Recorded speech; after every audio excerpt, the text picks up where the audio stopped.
इतिहास के सभी अध्येताओं को मेरा नमस्कार। आप सबका अभिवादन है। अपने channel history, culture, historiography and research methodology में मैं डॉक्टर अशोक त्रिपाठी आपका स्वागत करता हूं। मित्रों, आज जो व्याख्यान का विषय मैंने चुना है वह है भक्ति आंदोलन। जी हाँ, मध्यकाल में भक्ति आंदोलन एक बहुत ही महत्वपूर्ण आंदोलन था। आज उसी विषय पर हम चर्चा करेंगे। मित्रों, भक्ति आंदोलन भारतीय इतिहास में कई मायनों में बहुत महत्वपूर्ण है। ऐसा कहा जाता है कि शायद प्राचीन काल में बौद्ध और जैन धर्म के आंदोलनों के पश्चात हमारे देश में कोई दूसरा इस प्रकार का देशव्यापी आंदोलन नहीं हुआ था जैसा कि मध्यकाल में भक्ति आंदोलन के रूप में हुआ। भक्ति आंदोलन इसलिए भी बहुत महत्वपूर्ण है क्योंकि यह आंदोलन लंबे समय तक चलता रहा, शताब्दियों तक, कई शताब्दियों तक चलता रहा। शंकराचार्य से प्रारंभ होकर के लगभग 16वीं 17वीं शताब्दी में जाके यह समाप्त हुआ आंदोलन। तो इसलिए इसका जो समय था वो बहुत लंबा था और इस बीच में इस आंदोलन ने हमें अनेक ऐसे महान संत प्रदान किए जिनकी वाणी आज भी हर हिंदू के रग रग में बसी है। इन्होंने हमारे आध्यात्मिक और धार्मिक जीवन को एक दिशा प्रदान की, नैतिकता और प्रेम का पाठ हमें पढ़ाया। तो इसलिए यह आंदोलन बड़ा ही महत्वपूर्ण था। हिंदू धर्म में उत्पन्न हुआ यह आंदोलन उस युग के धार्मिक जीवन की एक बहुत बड़ी विशेषता थी, एक महान विशेषता थी। और इस आंदोलन की, जैसा कि मैंने अभी पहले ही कहा, कि हिंदू समाज के ऊपर इस आंदोलन की छाप आज भी दिखाई पड़ती है। आज भी हम इस आंदोलन के संतों की जो वाणियाँ थी, इस आंदोलन के संतों के जो कथन थे, बात बात में हम उसका उदाहरण दिया करते हैं। एक तरह से हमारे लिए उनके वचन मार्गदर्शक का काम करते हैं, हमारे लिए उनके वचन प्रेरणा स्रोत का काम करते हैं, हमें साहस प्रदान करते हैं, हमें कर्म पथ पर बढ़ने के लिए उत्साहित करते हैं, धर्म का सही मर्म हमें समझाते हैं। तो इसलिए यह आंदोलन विशेष था। भक्ति आंदोलन के उद्भव के संबंध में हमें अनेक प्रकार के मत प्राप्त होते हैं। इसमें ईसाई धर्म को मानने वाले विद्वान भी हैं और इस्लाम धर्म को मानने वाले विद्वान भी हैं, जो कहीं न कहीं यह साबित करने या यह सिद्ध करने का प्रयास करते हैं कि हिंदू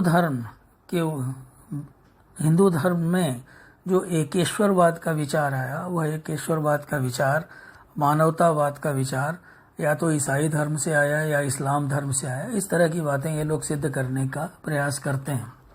उदाहरण के लिए सबसे पहले बेबर और ग्रियर्सन जैसे यूरोपीय विद्वान हैं, उनकी यह धारणा है कि निर्वाण प्राप्ति के लिए भक्ति और एकता का विचार हिंदुओं ने ईसाई धर्म से लिया था। आधुनिक समय में यूरोपियन विद्वानों के इस विचार को कोई भी स्वीकार करने के लिए तैयार नहीं है। क्यों? क्योंकि ये विचार, एकता का विचार और इसी तरह से भक्ति का विचार हमारे यहाँ बहुत पहले से मौजूद था। हम शांडिल्य भक्ति सूत्र, नारद भक्ति सूत्र इत्यादि के बारे में अपने शास्त्रों में पढ़ते हैं, अपने प्राचीन साहित्य में पढ़ते हैं, जिनकी चर्चा हम आगे करेंगे। तो इस तरह से आधुनिक समय में यूरोपियन विद्वानों का यह विचार मान्य नहीं है, परंतु इससे भी अधिक शक्तिशाली विचार यह प्रस्तुत किया गया कि प्रत्यक्ष अथवा अप्रत्यक्ष रूप से इस्लाम धर्म ने हिंदू धर्म को प्रभावित किया और इसी का परिणाम मध्य युग का भक्ति आंदोलन था। तो इसके पक्ष में यह कहा गया है कि जिन लोगों ने इस आंदोलन को प्रारंभ किया, जिन लोगों ने इस आंदोलन के आधार का निर्माण किया, वे किसी न किसी प्रकार इस्लाम के विचारों से परिचित हो गए थे और उससे प्रभावित हो गए थे। अतः इस्लाम के विचारों ने उनका मार्गदर्शन किया, इस्लाम के विचारों से उन्होंने प्रेरणा ग्रहण की। तो कुछ विद्वानों ने तो यहाँ तक कह दिया कि शंकराचार्य का जो अद्वैतवाद का सिद्धांत था वह भी यह सिद्धांत भी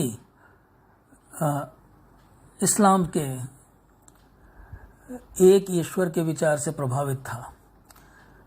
परंतु मित्रों, यदि हम सम्यक रूप से इन बातों का विश्लेषण करें तो हम ये पाएंगे कि यहाँ केवल एक तरह से पूर्वाग्रह से ग्रस्त होकर के इन ईसाई इतिहासकारों ने और इस्लाम मानने वाले इतिहासकारों ने पूर्वाग्रह से ग्रस्त होकर के यह सिद्ध करने का प्रयास किया है कि एकेश्वरवाद और भक्ति का विचार भारत के संतों ने या तो ईसाई धर्म से ग्रहण किया या इस्लाम धर्म से ग्रहण किया।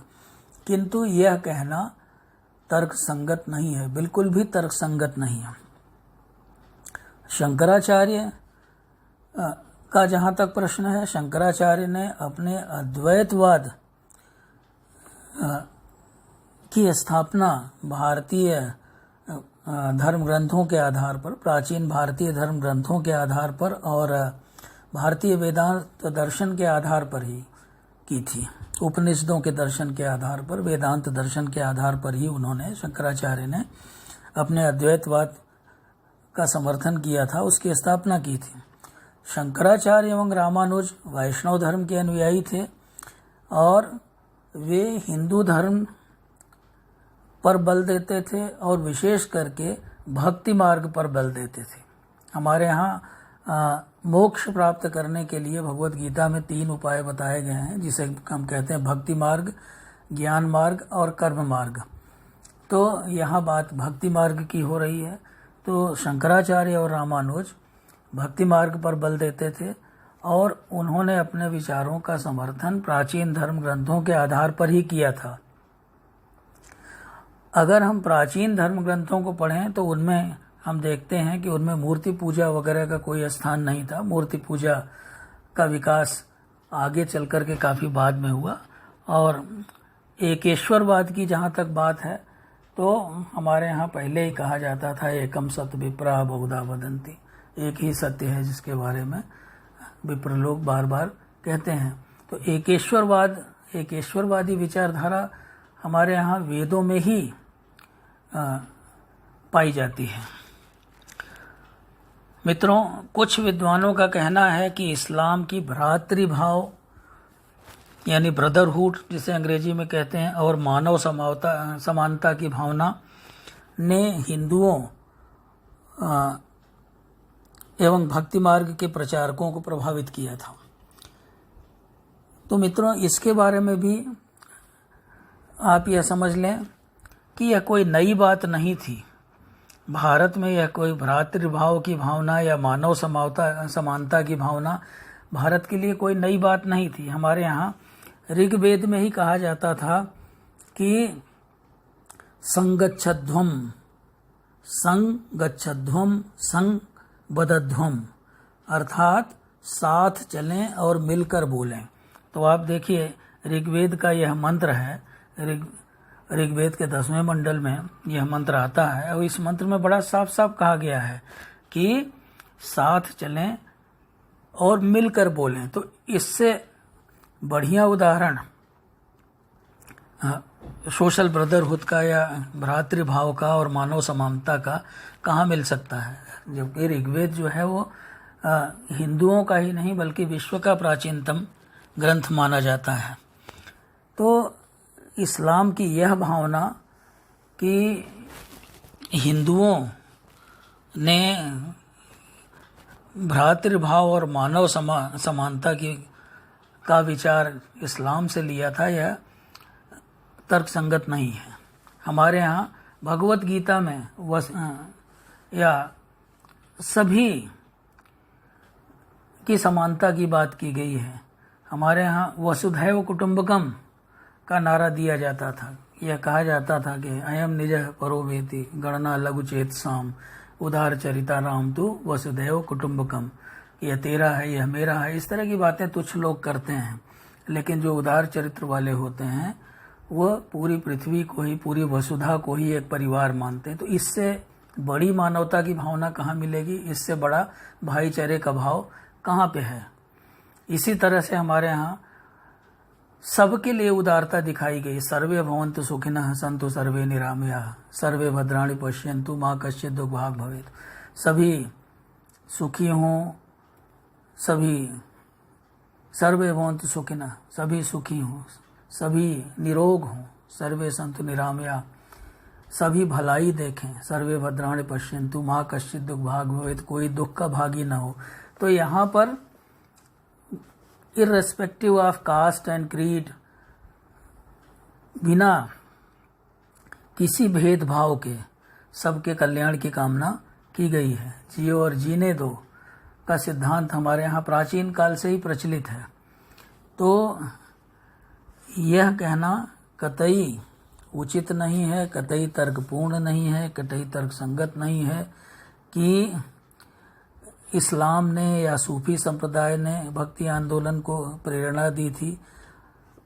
ठीक है, दोनों आंदोलनों में कुछ समता का होना इस बात के लिए पर्याप्त नहीं है कि भारत इनसे बहुत ज़्यादा प्रभावित हो गया था। ऐसा नहीं है।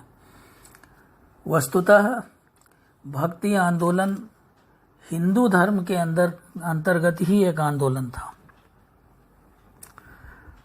भक्ति आंदोलन के विकास को अनुरेखित करने के पूर्व यह आवश्यक है कि हम भक्ति शब्द के उद्भव के साथ ही उसके स्वरूप का विश्लेषण कर लें। तो मित्रों, यदि यह कहा जाए कि भागवत धर्म पूर्ण रूपेण भारतीय है तो संभवतः यह अनुचित नहीं होगा, क्योंकि इस धर्म के बीज वैदिक ऋचाओं और उपनिषदों में मिलते हैं। भक्ति शब्द सबसे पहले उपनिषदों में पाया गया है और उसका पूर्ण विकास महाकाव्यों के युग में और उसके बाद के भक्ति साहित्य में देखा जा सकता है। ईश्वर का ज्ञान इंद्रियों द्वारा नहीं प्राप्त किया जा सकता। ऐसा जो हमारे जो प्राचीन धर्म ग्रंथ हैं वो यही हमें बताते हैं, यही हमें शिक्षा देते हैं कि ईश्वर का ज्ञान इंद्रियों द्वारा प्राप्त नहीं किया जा सकता, उसे भक्ति के द्वारा ही प्राप्त किया जा सकता है। भक्ति का मतलब क्या होता है? Complete devotion and complete dedication, पूर्ण समर्पण जिसे कहते हैं, उसके द्वारा ईश्वर को पाया जा सकता है। ईश्वर सदैव अपने भक्तों के प्रति स्नेह रखता है। समस्त प्राणी माया के प्रभाव में रहते हैं एवं वही प्राणी छुटकारा पा सकता है जो स्वयं को ईश्वर को समर्पित कर दे। धर्म अथवा भक्ति का उद्देश्य मनुष्य को ईश्वर तक ऊपर उठाना और ईश्वर को मनुष्य तक लाना है। दोस्तों, हमारे जो प्राचीन धर्म ग्रंथ हैं वो कहते हैं कि मनुष्य अपने प्रयत्नों से कभी ईश्वर से संपर्क स्थापित नहीं कर सकता। इसलिए ईश्वर की महिमा का विशेष महत्व है। आप देखिए, भक्ति आंदोलन के दौरान तुलसीदास जो थे, तुलसीदास ने भी कहा था कि सेवत सुलभ सकल सुखदायक प्रणत पाल सचराचर नायक। सेवा से ही ईश्वर सुलभ है। तो इसी तरह से सूरदास ने भी लिखा था कि भक्ति के पंथ कृपाण की धारा, भक्ति का जो मार्ग है वो तलवार की धार पे चलने के बराबर है। कबीर को आप देखें, जो भक्ति आंदोलन के संत थे, उन्होंने क्या कहा था कि साईं का घर दूर है जैसे पेड़ खजूर, चढ़े तो चाखे प्रेम रस, गिरे तो चकनाचूर। तो भक्ति मनुष्य के लिए बड़ी दुरूह वस्तु थी, इतने आसानी से भक्ति प्राप्त नहीं की जा सकती थी। तो इसलिए ईश्वर की महिमा का विशेष महत्व है। नारद ने अपने भक्ति सूत्र में भक्ति की परिभाषा देते हुए कहा है कि ईश्वर के प्रति परम प्रेम ही भक्ति है। परम शब्द से तात्पर्य 3 बातों से है। पहली बात, भक्ति ईश्वर के प्रति अविभाज्य प्रेम है जो राग आदि सांसारिक वस्तुओं से परे है। दूसरी बात, इसमें ज्ञान और कर्म की छाया नहीं दिखलाई पड़ती। भक्ति ही सबसे बड़ा उद्देश्य है और वह किसी साध्य के लिए साधन नहीं है। तीसरी बात, यह मन, वचन और कर्म में परिलक्षित होता है। मित्रों, शांडिल्य ने भी अपने भक्ति सूत्र में पराभक्ति की परिभाषा देते हुए कहा है कि उसका अर्थ परा अनुरक्ति से है। श्रीमद् भागवत, जो कि एक बहुत ही महत्वपूर्ण हमारा पौराणिक ग्रंथ है, उसमें ईश्वर के प्रति निष्काम भक्ति की चर्चा की गई है और वही सबसे बड़ा धर्म माना गया है। परवर्ती भक्ति साहित्य में भक्ति और प्रेम में भेद बतलाया गया है। प्रेम का अर्थ है ईश्वर के प्रति प्रगाढ़ प्रेम, जिससे हृदय पूर्ण रूप से पवित्र हो जाता है, और भक्ति का तात्पर्य ईश्वर से स्वाभाविक लगाव माना गया है।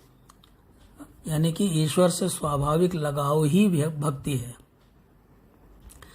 इसके अलावा ईश्वर का प्रेम भक्ति की पूर्ति माना गया है। शांडिल्य के भक्ति सूत्र के अनुसार केवल ज्ञान से ही भक्ति नहीं होती, क्योंकि ज्ञान तो घृणा में भी रहता है। इसलिए भक्ति का तात्पर्य रस से है, जिसका अर्थ राग और अनुराग दोनों से है। बहुत से ऐसे व्यक्ति होते हैं जिन्हें ज्ञान नहीं होता, पर वे केवल भक्ति के द्वारा ही मोक्ष प्राप्त कर लेते हैं। भक्ति में सर्वप्रथम ईश्वर में विश्वास आवश्यक है। विश्वास श्रद्धा में परिणित हो जाता है एवं श्रद्धा भक्ति के रूप में प्रगाढ़ हो जाती है। भक्ति में इच्छा नहीं होती, यहाँ इच्छाओं का त्याग कर देना पड़ता है, पर साथ ही साथ समस्त तृष्णा एवं इच्छाओं को भी समाप्त करना कठिन है।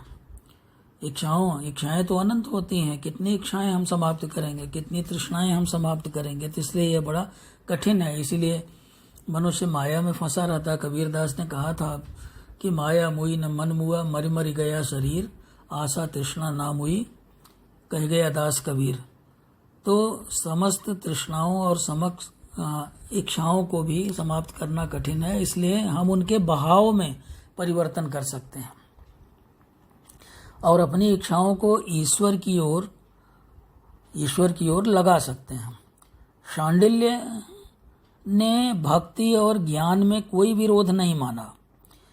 गीता में भी इसी प्रकार के विचार निहित हैं। तुलसीदास ने भी लिखा है कि ज्ञानी ही भक्ति है अंतर केता। ज्ञान और भक्ति में अंतर क्या है?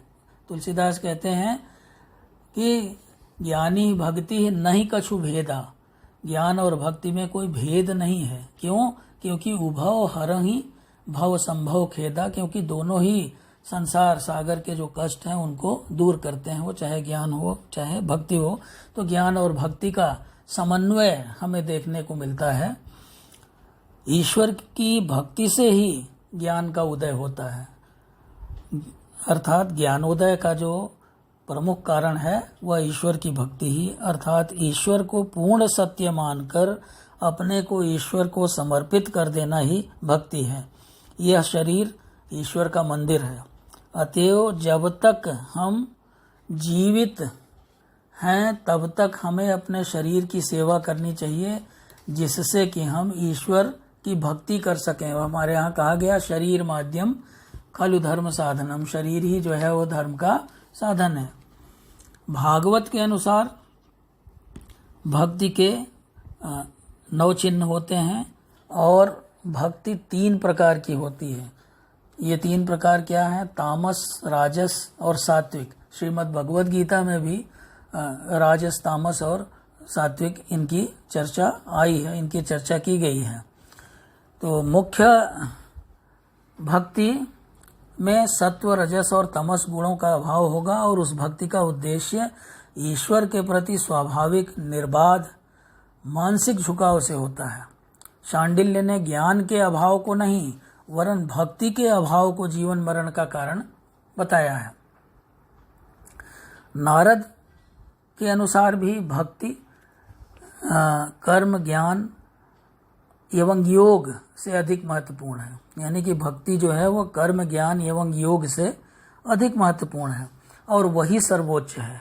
भक्ति के द्वारा ही आत्मा का संबंध ईश्वर से स्थापित होता है और एक निम्न वर्ग में उत्पन्न व्यक्ति भी भक्ति के द्वारा दासता से मुक्त हो जाता है।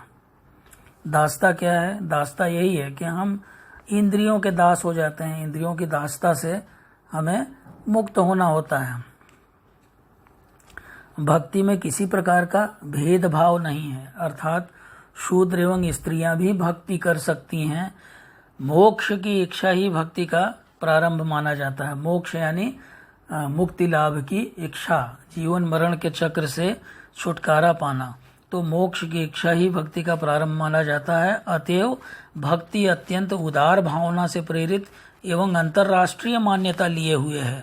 इसके अतिरिक्त भक्ति पूर्ण रूपेण प्रजातंत्रात्मक है और एक लोकतांत्रिक धार्मिक पद्धति मानी जाती है हमारे हिंदू धर्म में। भक्ति यानी कोई भी भक्ति कर सकता है, सभी भक्ति के अधिकारी हैं। तुलसीदास ने लिखा है कि मौसम कौन कुटिल खल कामी, तुमसे कहाँ छुपी करुणा निधि, तुम प्रभु अंतर्यामी। तो यहाँ आप देखिए अपने आप को कहते हैं कि नीच, कुटिल, खल, कामी, यानी कि भक्ति जो है वो सबके लिए सुलभ है। भक्ति ऐसा नहीं है कि देवो भूत्वा देवम यजेत, कि देव होकर ही देव की आराधना की जा सकती है, ऐसी बात नहीं है।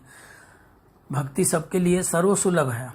जिस समय मुसलमान भारतवर्ष में आए उस समय ब्राह्मण धर्म की प्रधानता पूर्ण रूपेण स्थापित हो चुकी थी और बौद्ध धर्म की बहुत सी बातें ब्राह्मण धर्म में समाहित कर ली गई थी। एक बार फिर से शंकराचार्य ने एक ऐसा आंदोलन चलाया था जब उन्होंने बौद्धों को शास्त्रार्थ में पराजित किया था और साथ ही साथ उन्होंने फिर से एक बार ब्राह्मण धर्म की स्थापना की थी।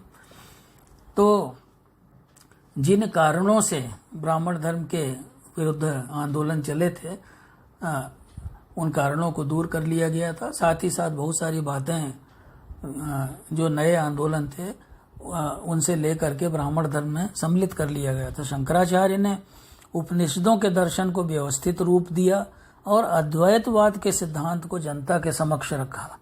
ईश्वर और मनुष्य में माया के कारण ही अंतर दिखलाई पड़ता है। माया से छुटकारा पाने के लिए शंकराचार्य ने ज्ञानार्जन पर बल दिया। लेकिन मित्रों, शंकराचार्य का ज्ञान मार्ग न तो आकर्षक रहा और न सरल रहा, क्योंकि ज्ञान प्राप्त करना सबके लिए बहुत सरल नहीं है। भक्ति तो कोई भी कर सकता है, भक्ति तो अनपढ़ व्यक्ति भी कर सकता है, लेकिन ज्ञान मार्गी होना बड़ा कठिन है। तो इसीलिए उसमें आकर्षण उतना नहीं था, न तो वह उतना सरल था। यह कहा जा सकता है कि इस समय हिंदू समाज मोटे तौर पर कर्म मार्गी एवं ज्ञान मार्गी संप्रदायों में विभक्त हो गया था।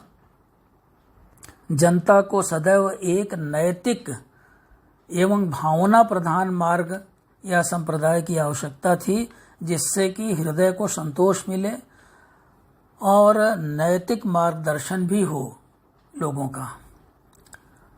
इसके अलावा मित्रों, मुस्लिम आक्रमण के समय जनता राजनीतिक रूप से सत्ता विहीन हो गई थी। मतलब कि हमारे यहाँ के जो शासक थे वो सत्ता से हटा दिए गए थे। आर्थिक तथा सामाजिक सुविधाओं से जनता वंचित हो गई थी अतएव उसने इन परिस्थितियों में भक्ति मार्ग को चुना, जिसका परिणाम भक्ति आंदोलन के रूप में सामने आया। वैसे भी जब परेशान होते हैं, हम डरे हुए होते हैं, जब हम भयभीत होते हैं, जब चारों ओर संकटों से घिरे हुए होते हैं, तो वैसी स्थिति में ईश्वर का ही एक सहारा होता है, ईश्वर का ही नाम लिया जाता है। तो भक्ति आंदोलन का यह भी एक प्रमुख कारण था। कठोर बौद्धिकता के विरुद्ध एक प्रतिक्रिया के रूप में भक्ति आंदोलन का प्रारंभ हुआ और भक्ति आंदोलन को 2 चरणों में इतिहासकारों ने विभाजित किया है। प्रथम चरण जो कि भगवत गीता से प्रारंभ होकर के 13वीं शताब्दी तक चलता है, और जबकि धीरे धीरे इस्लाम भारतवर्ष में अपने पैर पसार रहा था।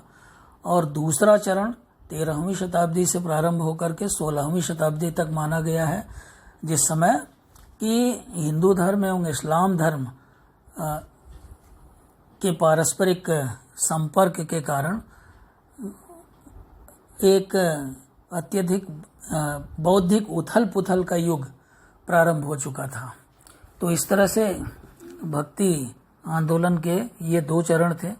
भक्ति आंदोलन के इसी तरह से 2 मुख्य उद्देश्य बताए गए हैं। पहला उद्देश्य है कि हिंदू धर्म में जो तमाम बुराइयां घुस गई थी, उन बुराइयों को दूर करना, अर्थात हम दूसरे शब्दों में कह सकते हैं कि हिंदू धर्म में सुधार करना, जिससे कि वह इस्लामी प्रचार प्रसार के आक्रमणों को झेलने में समर्थ हो सके, अपने आप को मजबूत कर सके, अपने आप को तैयार कर सके इन आक्रमणों को झेलने के लिए। हिंदू एवं इस्लाम धर्म में समन्वय स्थापित करना, यह दूसरा मुख्य उद्देश्य था भक्ति आंदोलन का, और जिससे कि दोनों धर्मों के बीच में एक सौहार्दपूर्ण संबंध स्थापित हो सके। जहाँ तक प्रथम उद्देश्य का प्रश्न है, भक्ति आंदोलन के प्रवर्तकों को पूरी तरह से सफलता प्राप्त हुई। काफ़ी जो सुधारवादी दृष्टिकोण था हमारे भक्ति आंदोलन के संतों का, उसमें उनको काफ़ी सफलता प्राप्त हुई, परंतु अपने दूसरे उद्देश्य में यह आंदोलन पूर्ण रूप से असफल सिद्ध हुआ। इस्लाम धर्म के समर्थकों ने यह कभी स्वीकार नहीं किया कि राम और रहीम अथवा ईश्वर और अल्लाह, कृष्ण और करीम ही परमात्मा के 2 नाम हैं। उनके लिए यह स्वीकार करना बहुत कठिन था। तो इस तरह से हम ये देखते हैं कि जो भक्ति आंदोलन की जो एक पूर्व पीठिका थी, वो किस प्रकार की थी, वो मैंने आपके समक्ष रखा। मित्रों, अब थोड़ा सा कुछ एक भक्ति मार्ग के संतों का उल्लेख करना भी आवश्यक है, क्योंकि भक्ति मार्गी संतों का उल्लेख किए बिना हमारा विवरण अधूरा रह जाएगा। भक्ति आंदोलन के प्रथम महत्वपूर्ण संत रामानुज थे। शंकराचार्य की बात हमने की, जिन्होंने अद्वैत वेदांत की स्थापना की थी, अद्वैतवाद की स्थापना की थी, जिनका ये कहना था कि केवल ब्रह्म ही सत्य है, जगत मिथ्या है, जो जगत हमें दिखाई पड़ता है वह ईश्वर की माया है, अगर माया दूर हो जाएगी तो सत्य का हमें आभास हो जाता है। उन्होंने सांप, अंधेरे में रस्सी और सांप का उदाहरण दिया था कि जैसे हम अंधेरे में रस्सी देखते हैं तो हम समझते हैं कि यह सांप है, लेकिन जब हम उसके निकट जाके उसे उठा के देखते हैं तो पता चलता है कि यह रस्सी है। तो ये क्या है? ये माया है, हम माया में घिरे हुए हैं। इसी तरह से उन्होंने जादूगर का उदाहरण दिया कि जैसे हम कोई जादूगर अगर हमारे सामने अपनी जादू की कला दिखाता है तो हम सम्मोहित हो जाते हैं, हम समझते हैं कि सचमुच में ऐसा घट रहा है, हम उसके इंद्रजाल में फंस जाते हैं। लेकिन वास्तव में होता क्या है? वास्तव में होता यह है कि वो अपनी माया के जरिए हमें सम्मोहित करता है। तो अगर जादूगरों के बीच में दूसरे जादूगर बैठे हों तो उनके ऊपर इस माया जाल का कोई असर नहीं पड़ेगा। कहने का अर्थ यह है कि जिसने ईश्वर को जान लिया है, ईश्वर के सही स्वरूप को जान लिया है, उसके ऊपर इस माया का कोई प्रभाव नहीं पड़ता। अब हम रामानुज की बात करते हैं। रामानुज 12वीं शताब्दी में रामानुज ने वैष्णव संप्रदाय की शिक्षाओं को एक दार्शनिक आधार दिया तथा भक्ति के लिए मार्ग प्रस्तुत किया। रामानुज ने ब्रह्मसूत्र के अपने भाष्य में शंकराचार्य के अद्वैतवाद का खंडन किया, अर्थात निर्गुण ब्रह्म के स्थान पर उन्होंने सगुण ब्रह्म की कल्पना की। शंकराचार्य निर्गुण ब्रह्म की बात करते थे। और उन्होंने, रामानुज ने वेदांत सूत्रों पर भाष्य रचे जिसमें उन्होंने भक्ति मार्ग का समर्थन किया और मोक्ष प्राप्ति के लिए एकमात्र उपाय भक्ति को ही निर्धारित किया। एकमात्र मार्ग जो था मोक्ष प्राप्ति के लिए भक्ति ही था रामानुज के अनुसार। परंतु संभवतः रामानुज ने भी भक्तिवाद या भक्ति मार्ग केवल उच्च वर्ग के लिए ही निर्धारित किया था और निम्न वर्ग के लोगों को प्रपत्ति मार्ग से ही संतुष्ट रहने का परामर्श दिया था। रामानुज ने विशिष्टाद्वैतवाद यानी विशिष्ट प्रकार का अद्वैत, एक स्पेशल टाइप का अद्वैत, विशिष्टाद्वैतवाद के सिद्धांत को प्रतिपादित किया था। और उन्होंने एक ऐसा सरल मार्ग जनता के सामने रखा था जिससे मोक्ष प्राप्त किया जा सकता था और जिसके द्वारा ब्राह्मण धर्म के कर्मकांड को एक बड़ा धक्का लगने की भी संभावना थी। उनके अनुयायियों ने संभवतः जाति प्रथा का त्याग नहीं किया और संस्कृत भाषा में ही प्रचार करते रहे। फिर भी इस रूढ़वादिता के बावजूद उन्होंने उन सुधारकों के लिए मार्ग तैयार किया जो बाद में हुए और जिन्होंने सदैव यह प्रयत्न किया कि हिंदू समाज में परिवर्तन हो तथा हिंदू मुस्लिम वैमनस्य समाप्त हो। ऐसा कहा जाता है कि दक्षिण भारत में भक्ति आंदोलन 10वीं शताब्दी में ही प्रारंभ हो चुका था और उन संतों का प्रभाव रामानुज पर पड़ा था। भक्ति आंदोलन के दूसरे प्रमुख संत निम्बार्क थे। ये रामानुज के समकालीन थे। निम्बार्क ने अद्वैतवादी दर्शन का खंडन किया। ये राधा और कृष्ण के उपासक थे। इन्होंने भेदाभेद के सिद्धांत का प्रतिपादन किया और इनकी मान्यता थी कि ब्रह्म सर्वशक्तिमान है और सगुण ब्रह्म में इनकी आस्था थी। ये सगुण ब्रह्म को ही ईश्वर मानते थे। जीव, जगत एवं परमात्मा इनकी दृष्टि में एक होते हुए भी भिन्न थे। तीसरे प्रमुख संत माधवाचार्य थे। इनका जन्म 1200 ईस्वी में हुआ था और ये विष्णु के उपासक थे। इनके अनुसार ज्ञान से भक्ति प्राप्त होती है और भक्ति से मोक्ष प्राप्त होता है। तो इस तरह से इन्होंने पहले ज्ञान प्राप्त करने पर बल दिया जिससे कि भक्ति प्राप्त हो और फिर भक्ति के द्वारा मोक्ष की प्राप्ति हो। उत्तरी भारत में भक्ति आंदोलन के प्रथम प्रसिद्ध संत रामानंद हुए। इनका उत्थान 14वीं शताब्दी में हुआ था। इनकी तुलना लूथर से, मार्टिन लूथर से की गई है। जिस प्रकार से मार्टिन लूथर ने जर्मनी में प्रोटेस्टेंट आंदोलन को जन्म दिया था, तो रामानंद ने भी भारत में इनको हिंदू लूथर कहा जाता है।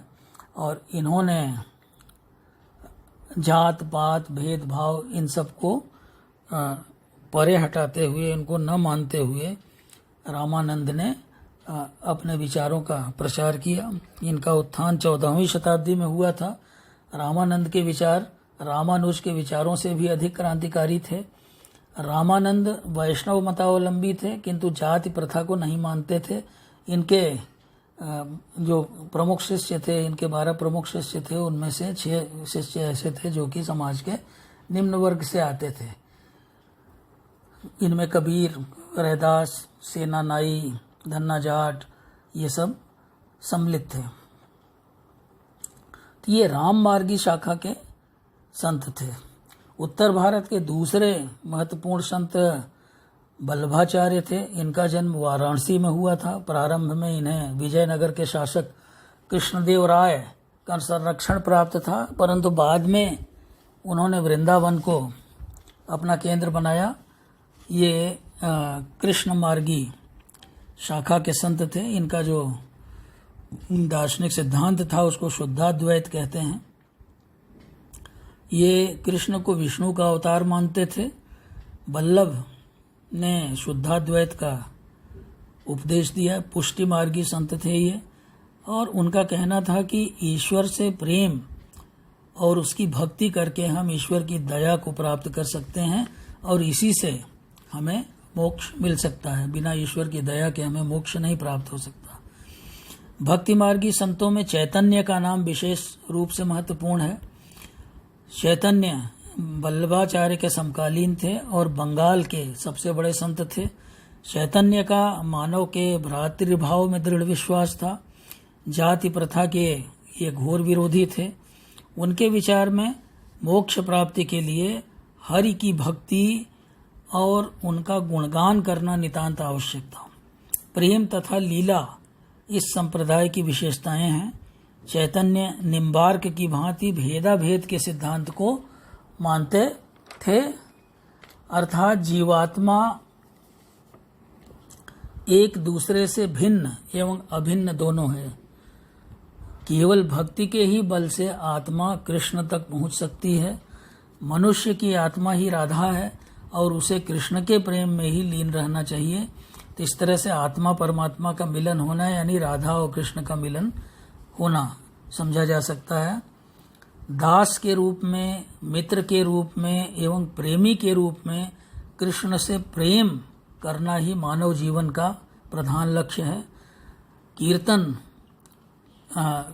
का प्रारंभ भी चैतन्य ने ही किया। आज हम देखते हैं कि हर जगह मंदिरों में, घरों में, सब जगह कीर्तन होता रहता है। तो इस कीर्तन का प्रारंभ करने का श्रेय भी चैतन्य को जाता है। रामानंद के शिष्यों में कबीर का नाम विशेष महत्वपूर्ण है। कबीर ने इस्लाम को समझने का प्रयत्न किया। इस्लाम के आगमन के समय जो शक्तिशाली आध्यात्मिक उथल पुथल भारत में मची हुई थी, उससे अनेक धर्म संप्रदायों का विकास हुआ और हिंदुओं का धार्मिक दृष्टिकोण पूरी तरह से बदल गया तथा वे एक व्यक्तिगत ईश्वर के प्रति झुकने लगे। मित्रों, कबीर के ऊपर मैंने एक अलग से वीडियो डाली है, आप उसे देखिएगा। उसमें पूरी तरह से कबीर के शिक्षाओं पर, कबीर के दर्शन पर, कबीर के भक्ति पर, कबीर के रहस्यवाद पर विचार किया गया है। तो कबीर संप्रदाय एवं पंथ के संकीर्ण अर्थ में समाज के दृढ़ीकरण के विरुद्ध थे। वे एक स्वतंत्र चिंतक थे। कबीर ने हिंदू मुसलमानों में मेल प्रस्तुत करना चाहा, जिससे उनके पारस्परिक मतभेद दूर हो सकें। इसीलिए उन्होंने कर्मकांड का विरोध किया और आध्यात्मिक जीवन पर अत्यधिक बल दिया। यही कारण है कि कबीर की व्यवस्था में भक्ति एवं हिंदू परंपराओं के साथ साथ इस्लामी रहस्यवाद का समन्वय भी दिखाई पड़ता है। कबीर ने षट दर्शन का भी खंडन किया एवं कहा कि भक्ति के द्वारा मोक्ष प्राप्त किया जा सकता है। कबीर निर्गुण ब्रह्म के उपासक थे। कबीर का एक निश्चित एवं सुसंगत जीवन दर्शन था। वे केवल समाज के बचाव का रास्ता तैयार करने में ही संलग्न न थे, वरन उन्होंने दुखों से छुटकारा पाने के मार्ग पर भी पर्याप्त प्रकाश डाला। कबीर ने प्रेम को आध्यात्मिक रूप प्रदान किया और जनसाधारण को ईश्वर में विश्वास रखने को कहा। उनके लिए धर्म का रूढ़िवादी पहलू व्यर्थ था और अर्थहीन था, क्योंकि वे ईश्वर की लोकोत्तर वास्तविकता से परिचित थे। कबीर की उक्तियां बहुत ही भेदक थीं। उन्होंने जाति प्रथा, कर्मकांड, बाह्य आडंबर, इन सब चीज़ों का घोर विरोध किया और उनका ये मानना था कि ढाई आखर प्रेम का पढ़े सो पंडित होए। उनका ये कहना था कि पोथी पढ़ी पढ़ी जगमुआ भया न पंडित को, ढाई आखर प्रेम का पढ़े सो पंडित होए। तो मित्रों, कबीर के बारे में मैंने एक अलग से वीडियो, जैसे मैंने अभी पहले कहा, डाल रखी है। आप उसको देखिएगा तो पूरी जानकारी मिलेगी। यहाँ बहुत ज़्यादा विस्तार से बताना संभव नहीं है। तो संभवतः सामाजिक दृष्टिकोण से भक्ति आंदोलन का मुख्य उद्देश्य जाति प्रथा का खंडन था। और अब हम बात करेंगे गुरु नानक की, जिन्होंने जाति प्रथा, कर्मकांड इत्यादि के विरोध एक आंदोलन चलाया। एक नए धर्म की स्थापना की उन्होंने, जो सिख धर्म के नाम से जाना जाता है।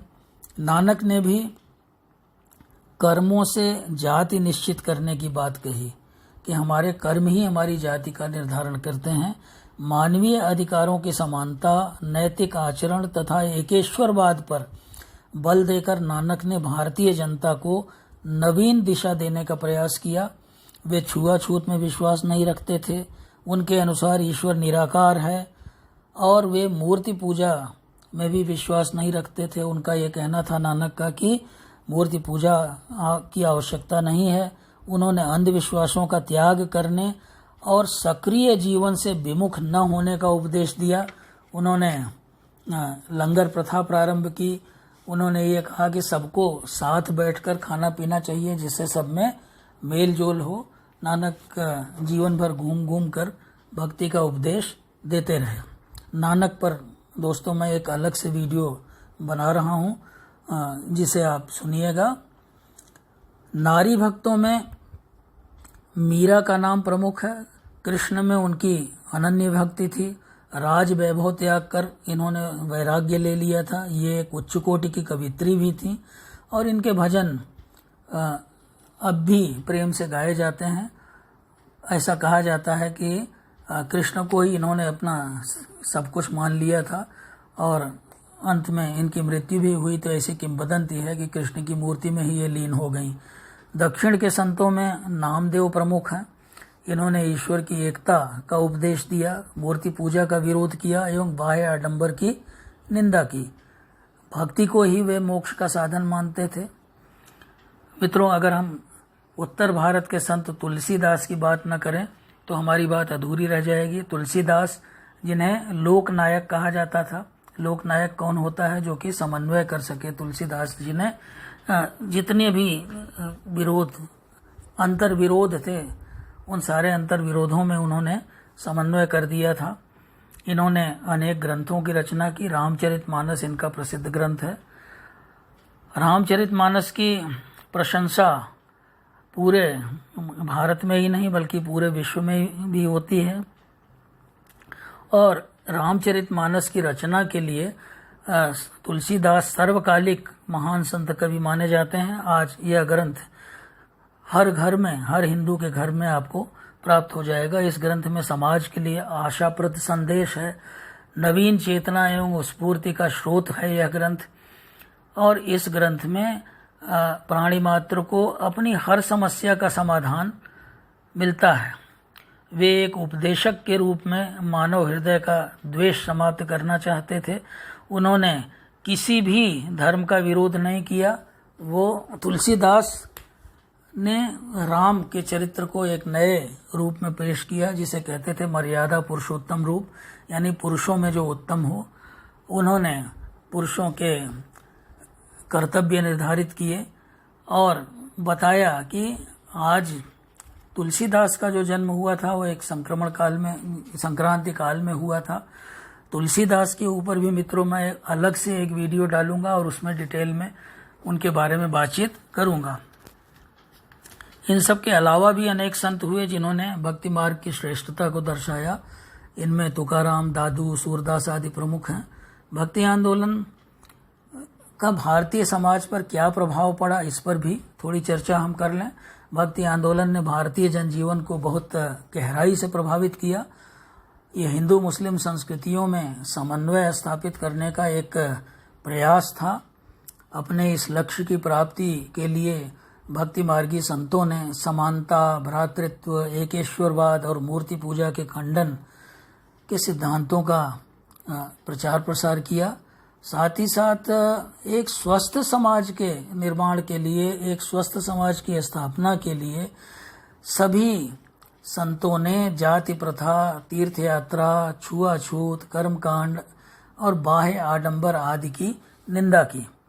भक्ति मार्गी संतों का उद्देश्य सामूहिक जीवन का एक नए प्रकार से निर्माण करना था और एक ऐसे समाज की स्थापना करना था जिसमें सबको समानता मिले, सबको न्याय प्राप्त हो, जिसमें रहकर समस्त धर्मों के मनुष्य, समस्त जातियों के मनुष्य अपना पूर्ण नैतिक एवं आध्यात्मिक विकास कर सकें। तो अगर देखा जाए तो जिसे आजकल सोशल जस्टिस कहा जाता है, सामाजिक न्याय कहा जाता है, तो सामाजिक न्याय के सबसे बड़े पैरोकार भक्ति आंदोलन के संत थे जिन्होंने बहुत सामाजिक न्याय के ऊपर बहुत बल दिया। यह आंदोलन किसी प्रदेश विशेष तक सीमित नहीं था। यह आंदोलन पूरे देश में व्याप्त था और पंजाब हो, चाहे गुजरात हो, चाहे महाराष्ट्र हो, चाहे दक्षिण भारत हो, हर स्थान पर भक्ति आंदोलन और उसके संतों के उद्देश्यों की लहर फैल गई थी और इससे भारतीय जीवन तथा संस्कृति काफ़ी हद तक प्रभावित हुई थी। सभी संतों ने, जैसा कि हमने बताया, कि हर प्रकार की सामाजिक बुराई का विरोध किया और साथ ही साथ समाज में सुधारों की एक लहर सी दौड़ गई। धार्मिक कुप्रथाओं का विरोध होने लगा, सभी धर्मों की प्रधानता की बात की गई, भक्तिभाव का प्रसार होने लगा। धार्मिक पुनर्जागरण इन संतों की प्रमुख देन रहा है। प्रेम, सौहार्द एवं उदारता को अपने जीवन में कार्यान्वित करने वाले भक्ति आंदोलन के संत कबीर, नानक, तुलसी, सूरदास एवं अन्य संतों ने अपने उपदेशों से हिंदू मुस्लिम विद्वेष एवं मनोमालिन्य को दूर कर दिया। दोनों संप्रदायों के लोगों को के हृदय में संकीर्णता का अंत करने का प्रयास हुआ, उनमें मेलजोल बढ़ाने का प्रयास हुआ। दोनों धर्म परस्पर समीप भी आने लगे। हिंदुओं और मुसलमानों में सहयोग, सहिष्णुता और समन्वय के वातावरण का काफ़ी हद तक निर्माण हुआ। पूर्व मध्यकाल में हिंदू समाज निराशा और ग्लानि के दौर से गुजर रहा था। मुस्लिम आतंक एवं अत्याचारों से हिंदू समाज और अधिक निराशावादी हो गया था, परंतु भक्ति आंदोलन के संतों ने ऐसे हीन एवं नैराश्यमय समाज में एक नव स्फूर्ति उत्पन्न की, हिंदू समाज में आत्मविश्वास उत्पन्न किया, उनमें नैतिक बल उत्पन्न किया, उनमें स्वावलंबन की भावना उत्पन्न की। तो इस तरह से एक नव जागरण आ गया हिंदू समाज में। एक धार्मिक पुनर्जागरण था, एक सामाजिक पुनर्जागरण था। भक्ति आंदोलन के कुछ संत निम्न जातियों से भी आते थे और उन्हीं के बीच पले बढ़े भी थे, इसलिए वे जाति प्रथा के विरोधी थे। अन्य संतों ने भी जाति प्रथा को व्यर्थ समझ करके उसका घोर विरोध किया। भक्ति आंदोलन के इन संतों के प्रयासों के परिणाम स्वरूप समाज के निम्न और दलित वर्ग में आत्मविश्वास पैदा हुआ, उनमें हीनता की भावना कम हुई। इन संतों ने निम्न वर्ग एवं स्त्रियों के लिए धर्म एवं मोक्ष के द्वार खोल दिए। अब जैसे आप देखिए, सूरदास ने कहा था कि जात पात पूछे नहीं कोई श्रीपति के दरबार, कि ईश्वर के दरबार में कोई जात पात नहीं पूछता है। जिन पर अभी तक समाज के उच्च वर्ग का अधिकार था, तो उन पर अब जो है समाज के निम्न वर्ग के लोग भी अपना अधिकार जताने लगे। तो इससे सामाजिक समानता स्थापित हुई। भक्तों एवं संतों ने भक्ति काल की उदात्त भावनाएं लेकर उच्च कोटि के साहित्य की सृष्टि की, काव्य की सृष्टि की। उन्होंने जनता को उनकी भाषा में ही अपने उपदेश दिए और अनेक पदों और भजनों की रचना की। भक्ति संतों ने विभिन्न काव्य ग्रंथ लिखे, जिससे प्रांतीय भाषाओं की प्रगति हुई और इस प्रकार हिंदी साहित्य, बंगला साहित्य, मराठी साहित्य, गुजराती साहित्य आदि का प्रचार प्रसार हुआ और ये साहित्य अत्यंत समृद्ध हो गया। इस प्रकार भक्ति काल प्रांतीय भाषाओं एवं साहित्य के विकास का कारण भी सिद्ध हुआ और हिंदी साहित्य के दृष्टि से तो 17वीं शताब्दी को स्वर्ण युग कहा जाने लगा। अंत में हम मित्रों यह कह सकते हैं कि भक्ति आंदोलन मध्य युग के भारतीय इतिहास की एक क्रांतिकारी घटना थी और इसने भारतीय जनजीवन की प्रत्येक विधा को प्रभावित किया। बहुत बहुत धन्यवाद मित्रों। उम्मीद है कि आपको यह चर्चा पसंद आई होगी। अगर यह चर्चा आपको पसंद आई हो तो आप मेरे चैनल को लाइक करें, सब्सक्राइब करें और इस पर कमेंट करें। आपका बहुत बहुत धन्यवाद। नमस्कार, शुभ रात्रि।